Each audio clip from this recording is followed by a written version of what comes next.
बिस्मिल्लाहिर्रहमानिर्रहीम। अस्सलाम वालेकुम नाज़रीन, मैं हूँ महरीन सब्तैन, देख रहे हैं आप मेरा यूट्यूब चैनल। नाज़रीन, बहुत अहम पेशरफ्त मोटरवे वाक़े के हवाले से हुई और इस वजह से मैं अब दूसरी वीडियो आज के दिन में ये बनाने लगी हूँ और इसमें मैं आपको बताने लगी हूँ। गुज़िश्ता वीडियो अपने आप में बहुत मानी रखती है क्योंकि उसमें मैंने निशानदेही की है उन तमाम अवामिल की जो कि इस तमाम प्रोसेस में मुतहर्रिक रहे हैं। उसको आप ज़रूर देखिए क्योंकि उसको देखकर आपको इल्म होगा कि ये सब कुछ हो क्या रहा है और कैसे हो रहा है और कौन कौन क्या क्या कर रहा है, क्या कोताहियाँ इस सिस्टम के अंदर।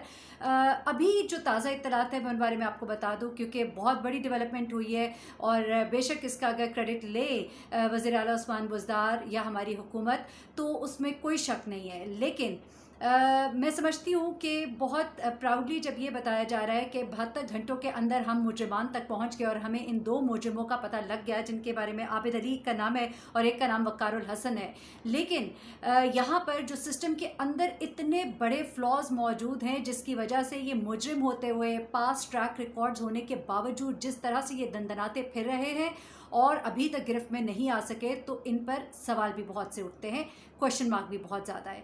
लेकिन एनीवेज एक बड़ी कामयाबी हासिल हुई है, हमें उसको अप्रिशिएट ज़रूर करना चाहिए, लेकिन एट द सेम टाइम अभी बहुत सी कोताहियाँ और बहुत से अंदर के लोग जो हैं, जो मैं मुसलसल अपनी पहली वीडियो से कह रही हूँ, उनको पकड़ा जाना, उनकी निशानदेही भी बहुत ज़रूरी है जिनकी इन मुजरिमान को सरपरस्ती हासिल है और उन लोगों की वजह से ये अभी तक दंदनाते फिर रहे हैं, ये अभी तक कानून की गिरफ्त से बाहर हैं। अभी तक जब तक कि मैं वीडियो बना रही हूँ मुझे नहीं मालूम कि इसके बाद की क्या डेवलपमेंट्स होंगी।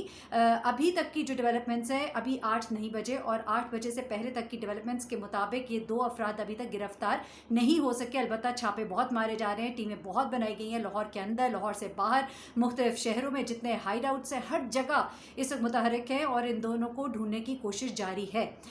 लेकिन सबसे पहले मैं ज़रा इन मुल्ज़िमान के बारे में आपको बता दूं, डिटेल्स क्या अभी तक मिली है वो बताती हूँ मैं आपको, और उसके बाद बहुत से अहम इंपॉर्टेंट सवाल हैं और मैंने आपको कुछ ऐसी बातें बतानी है जिनको सुनकर ज़रूर आप चौंक उठेंगे। सबसे पहले तो बात यह कि आबिद अली और वक़ारुल हसन ये दो मुजरिमान हैं, इनके डीएनए सैंपल्स जो है वो मैच हो गए हैं। आबिद अली के तो 2013 से इसका जो पास्ट क्रिमिनल रिकॉर्ड निकला है उससे मैच हुए हैं। आप यहाँ से अंदाज़ा लगाइए, 2013 का ये कल्प्रिट है जो कि आज़ाद घूम रहा है। 2013 में इसने एक बहुत बड़ी वारदात की थी। इसने वहाँ पर एक घर में घुसकर माँ और बेटी डकैती की नीयत से और कुछ दीगर लोगों के साथ गया, वहाँ पर माँ बेटी को ज़्यादती का निशाना बनाया, उसके अलावा वहाँ पर डकैती भी की और उस वक्त का ये नामजद था। ये शख्स गिरफ्तार भी हुआ, उसके बाद ये रिहा भी हो गया। अदालत में ये केस क्यों नहीं पुलिस लेकर गई और क्यों नहीं प्रोसिक्यूटर जनरल ने पंजाब ने इसको टेकअप किया, क्यों नहीं पुलिस ने अपने वकला के अपने प्रोसिक्यूशन के ज़रिए इस शख्स तक पहुँचे, इसको पकड़ा, इसको गिरफ्त में लाए, ये बहुत बड़े क्वेश्चन मार्क हैं। ये किन लोगों की सरपरस्ती इनको हासिल होती है, कौन से ऐसे लोग हैं जिनको कि ये खुश करते हैं और फिर ये आज़ाद फिरते हैं। यहाँ पर तो एक आम रेडी से फल जो उठा लेने वाला बंदा है उसको मार मार के बुरा हाल कर देते हैं और उसको जेल में, थानों में बंद कर देते हैं और उनके घर वाले जो है उनको बाहर निकालने के लिए उन बेचारों की जूतियां जो होती हैं वो फट जाती हैं और एड़ियां उनकी जो है जवाब दे जाती है। लेकिन यहाँ पर ये शख्स जो इतने बड़े बड़े जराइम, ये एक जुर्म नहीं है, कई डकैती की वारदातें, कई ज्यादती की वारदातें, खासतौर पर ये मोटरवे और जहाँ जहाँ इन्हें पता लगता था इनकी बड़ी ट्रैकिंग थी, कहाँ पर पुलिस जो है उसकी मौजूदगी नहीं है और ये सॉफ्ट टारगेट जिस तरह फैमिलीज़ हैं, बच्चों वाली फैमिलीज़ हैं, उनको ये टारगेट करते थे। तो ये इस तरह की वारदातें करता रहा है और हमारी पुलिस इतनी बच्ची नहीं है, हमारी पुलिस इतनी मासूम नहीं है कि उनको ये सब पता ना हो।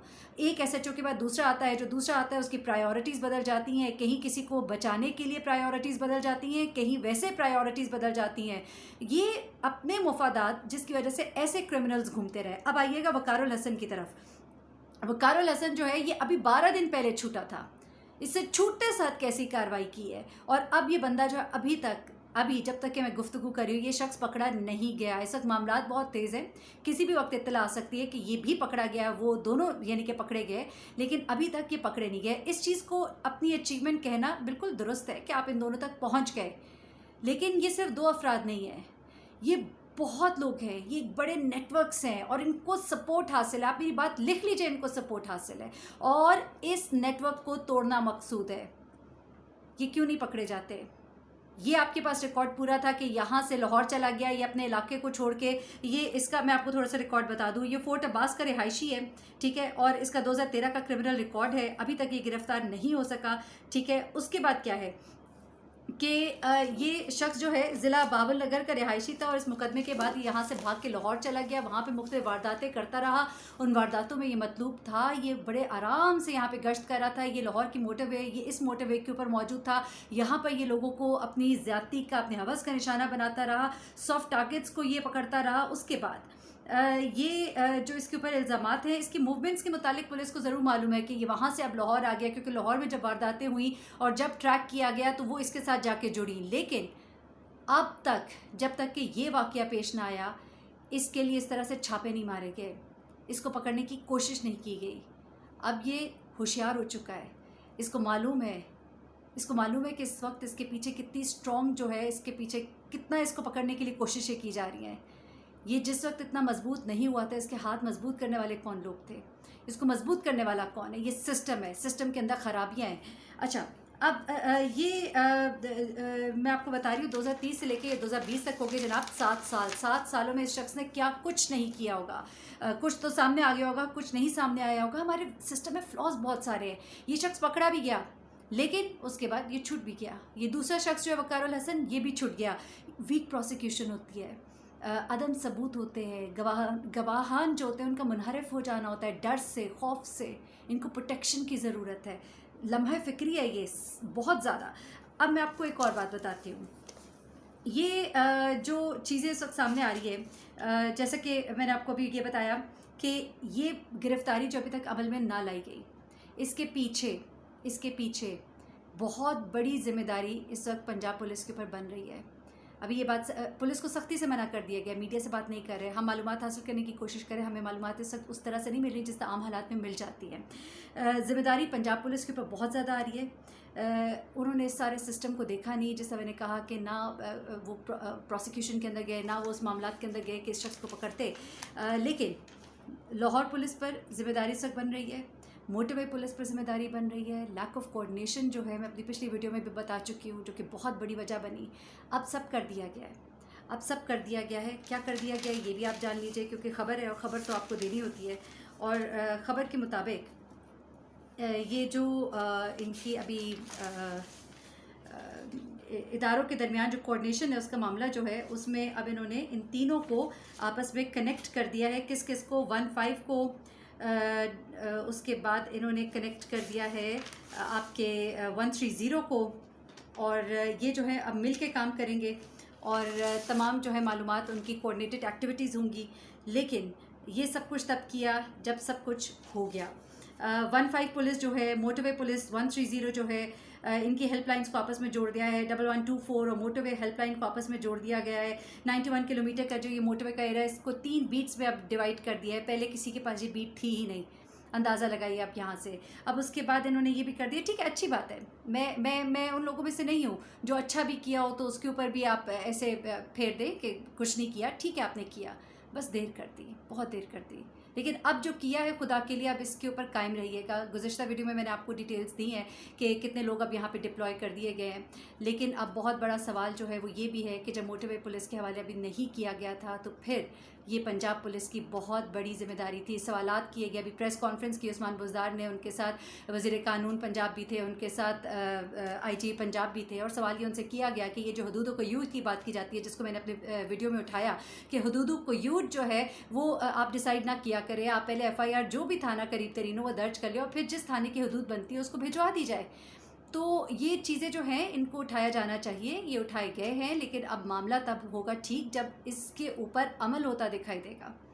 जिस वक्त हमें सिस्टम जो है वो ऑर्गेनाइज्ड और कोऑर्डिनेटेड हमें नज़र आएगा, तो फिर वो होगा कि आपने मामले के ऊपर वाकई सीरियसली कोई स्टेप लिया है। एनीवेज़, अभी जैसे ही कोई मज़ीद मालूमात मिलती हैं, मैं आपको कुछ थोड़ी सी और ख़बरें दे दूं कि इस वक्त लाहौर से टीमें जो है वो रवाना हुई हुई हैं। 9 टीमें हैं जो लाहौर से रवाना हुई हैं, लाहौर के अंदर काम कर रही हैं। 4 टीमें लाहौर से रवाना की गई हैं। 14 टीमें ये टोटल जो इस वक्त काम कर रही हैं। फिर CTT की टीम्स हैं जो रिहायशी इलाकों और जो हाइड आउट्स होते हैं, जहाँ पे आमतौर पे कहा जाता है कि ये लोग जो ऐसा की कार्रवाइयाँ करने के बाद छुपते हैं। अमूमन ये जगहें जो होती हैं इनको पता होती हैं। इन तमाम जगहों पर देखा जा रहा है, इनके रिश्तेदारों के, इनके मुख्तलिफ इलाकों में जाकर चेक किया जा रहा है। तो ये सब कुछ कार्रवाइयाँ जो हैं इस वक्त अमल में लाई जा रही हैं। और ये तमाम काम है जो इस वक्त हो रहे हैं। और उस्मान गुजार साहब जो है इसको बाकायदा देख रहे हैं। सुप्रीम कोर्ट में सानिया गुजरपुरा के खिलाफ एक दरख्वास्त भी दायर कर दी गई है और CCPO के खिलाफ भी कार्रवाई की दरख्वास्त की गई है। जुडिशरी इंक्वायरी का मुतालबा किया है, जो कि आई थिंक कि बहुत ज़बरदस्त मुतालबा है। वाकई जुडिशरी इंक्वायरी होनी चाहिए ताकि हर बंदा जो रिस्पॉन्सिबल है, मैं कहती हूँ जिस बंदे ने कॉल अटेंड की थी और कॉल को जल्दी कोऑर्डिनेट नहीं कराया था, वो भी रिस्पॉन्सिबल है। और वो कौन था जिसने किसी तक शायद मुलाकात वो तमाम मामलात पहुँचाए, ये भी कुछ शकूक व शुबहात हैं। तो ये सब कुछ इन्वेस्टिगेट होना चाहिए, प्रॉपर इन्वेस्टिगेट होना चाहिए। वो जो पुलिस अफसर जिसने नाम ना बताने की शर्त पर मालूमात दी हैं, उसकी मालूमात को ज़रूर सामने रखना चाहिए, जिसके बारे में मैंने अपनी पिछली वीडियो में बताया। देखते हैं कि अब इसके ऊपर क्या होता है। और जब ये लोग सामने आते हैं तो क्या ये अपने मुँह खोलते हैं तो क्या कुछ लोगों के नाम लेते हैं, और क्या उन जो कुछ लोगों के नाम लिए जाएंगे जो असर रसूख वाले हैं, तो क्या उनके ख़िलाफ़ कुछ किया जाता है कि नहीं, ताकि सिस्टम में बेहतरी लाई जाए। असल मकसद अब ये है सिर्फ इन मुजरिमान को पकड़ना नहीं है, बल्कि सिस्टम में बेहतरी लानी है। और हाँ, मैं आपको ये भी बताती चलूँ कि खातून जो है उन्होंने भी इन लोगों की तस्वीरें देख के इनको वेरीफाई कर दिया है कि यही लोग हैं।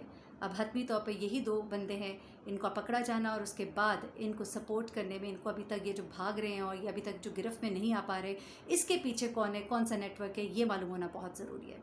मुझे बहरीन सप्ताह को इजाज़त दीजिएगा, अपनी दुआ में मुझे भी याद रखिएगा। अल्लाह हाफ़िज़।